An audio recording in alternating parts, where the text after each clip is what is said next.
2026-এর mega fight, আর এই যুদ্ধের মাঝখানে এখন আলোচনার কেন্দ্রবিন্দুতে এক আইপিএস অফিসার। উত্তরপ্রদেশ থেকে বাংলায় পা রেখেছেন এনকাউন্টার স্পেশালিস্ট অজয় পাল শর্মা। কিন্তু কেন তাকে ঘিরে এত বিতর্ক?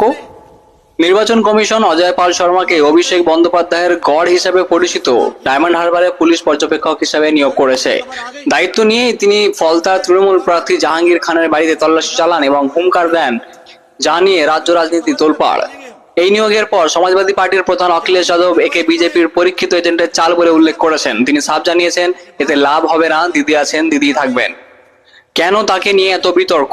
তিনি 2011 ব্যাচের আইপিএস, যাকে উত্তরপ্রদেশের সিংঘম বলা হয়। তার বিরুদ্ধে অতীতে ভুয়ো এনকাউন্টার এবং ঘুষের বিনিময়ে পোস্টিং নেওয়ার গুরুতর অভিযোগ উঠেছিল। এমনকি 2016 সালে এক মহিলাকে বিয়ে করে অস্বীকার করার অপরাধে তার বিরুদ্ধে জালিয়াতির মামলাও হয়েছিল।